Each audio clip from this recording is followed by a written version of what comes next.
All right. The House of Representatives. Ooh. So there was a vote yesterday, 344 to 79, not to impeach Donald Trump. Can you imagine this? This is just unbelievable.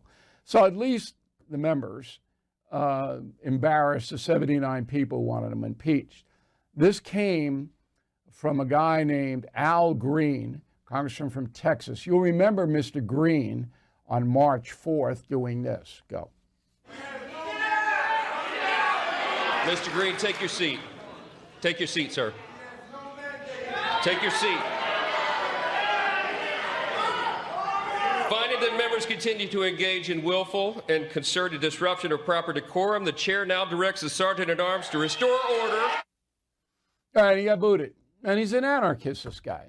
So here are some of the big names who voted to impeach the president over the Iranian bombing. Green, Cortez, Omar, Presley, Jayapal, Tlaib, those are the squad. Gerald Nadler, our old buddy. Gerald Nadler from New York. Eric Swalwell from California. Joaquin Castro, Texas. Judy Chu from California. Okay. So Cortez, I don't know where Kasten is here. So Kasten is a congressman from Illinois.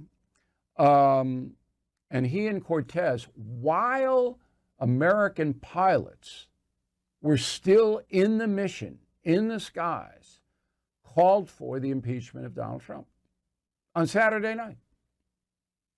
While they were doing that. Now, I researched it. If this had been a declared war, those two congresspeople, would have been charged with treason. But you can't charge them with treason now. What you can do is bring them in front of the House Ethics Committee to explain themselves. Now, as we told you yesterday, the chairman of that committee is Congressman Michael Guest from Mississippi. And when we called him, he was very disrespectful to us, doesn't care about the issue at all. That was pretty shocking to me. I have no idea why this guy doesn't care about this.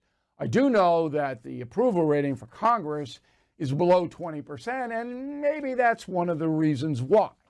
Is that the folks don't think that Congress is proactive in situations like this. So I booked a congressperson who is proactive, okay?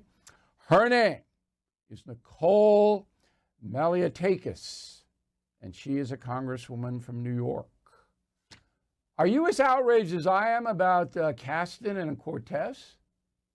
Well, I'm outraged by the whole bunch. The fact that they not only did that on Saturday night, but that they had the nerve to try to impeach the president of the United States, 79 members, simply because he wanted to take away Iran's nuclear capability. I mean, whose side are they on? It really begs the question.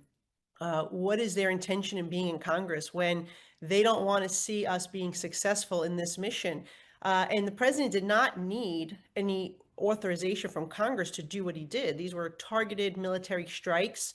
This was a threat to the United States, the Middle East, the entire world, and it needed to be eliminated. And the fact that the president took this action, by the way, as so many presidents have done before, without congressional approval, whether it's Republican or Democrat, and President Obama was probably the one who did it the most, quite frankly. Right. Well, look, we went over that, and the War Powers Act clearly says that all presidents have a 60-day window to use military action in protecting the United States.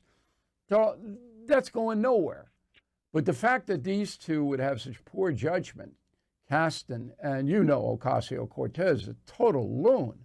I mean, this woman is so far out there, it's ridiculous. But there's got to be some kind of quality control in the House of Representatives. Well, they should certainly be questioned for their role. What decision-making processes they go through that they thought this was a good idea. I'd like to know. This. So you could bring that's a very, very fair assessment.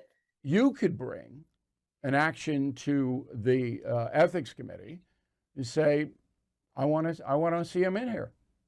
And they would have to respect that action. I think if you and you could get others to do it too, I'm sure, did that, then they'd have to haul him in. Yeah, well, I think that's a conversation that some of the members are going to be having with the speaker to see what our options are and how we can hold these members accountable. Uh, and it needs to be addressed because this is actually very serious what occurred here. Absolutely. You need to send a message, all right, that undermining the American military in a time of when they're on a mission, they could be killed. Because remember, these pilots still in the air. They're still in the air when these two loons did this. And as I said, if it were a declared war, they'd be on charges of treason right now. So when you see all of this craziness, because you know the body, and most Americans watching me right now, all over the world, not only Americans, they're going, is Congress really effective anymore? Or is it so tribal? Is it so divided that there are no standards left? Because the parties hate each other, and the Democrats hate Trump, and Republicans hate the radicals. Is it beyond repair?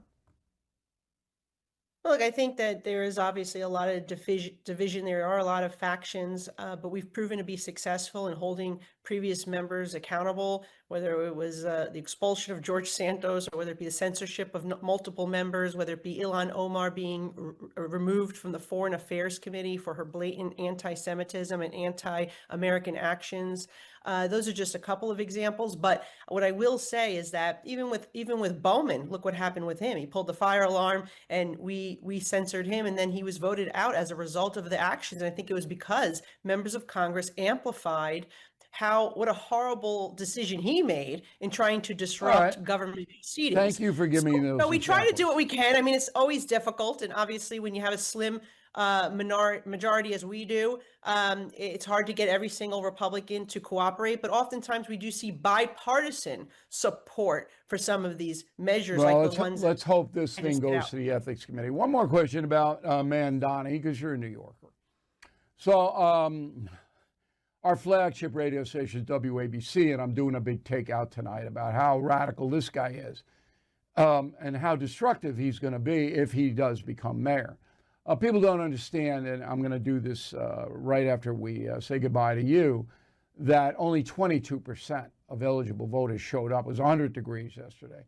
So he's not a lock to be mayor. But I'm going to submit to you that if this guy becomes mayor of New York City, it is over for the city. The flight of capital out of the city will be historic. I mean, corporations are not going to pay 14, 15% tax, which is what he wants to double the corporate tax now. And he wants a $30 an hour minimum wage. Bodega going to pay $30 an hour? So I wonder what your perspective was on him. Well, you'll see capital flee, you'll see residents flee, you will see law enforcement flee. This is somebody who has no respect for our law enforcement. Sadly, we've seen a lot of anti-Semitic actions and words as well. And we are very concerned what this will mean at the core for public safety, for quality of life, for affordability in New York City. And my mother fled a communist country. To see somebody who is proud to be a Democrat socialist, but really is a communist, become mayor of the city of New York, an individual who's only been a citizen of this country for 7 years, to become mayor of the most important economic engine of our nation is very scary. The largest city in the world, by the way, does not have at all the experience to run this city. So there's that as well. So we have to do whatever we can to figure out what the next steps are for Democrats, independents, and Republicans to work together to elect someone who can defeat him. And, you know, it's interesting to see how the ticket may turn out here. If Cuomo stays on the ticket, if Adams stays on the ticket, and you have this three-way split, perhaps is an opportunity for a Republican to get in, even with as little as 30% of the vote. So we need to strategize here, and all common sense New Yorkers, regardless of what party you are from, have to figure out what path we're going to take to move forward to elect whoever's going to be the person who can defeat this guy. Yeah, even the New York Times says he's too radical. It's crazy. Congresswoman, thanks very much for being a stand-up person. And let us know if you do decide to do anything with the Ethics Committee, because we're very involved with that story, as you know. Thanks again.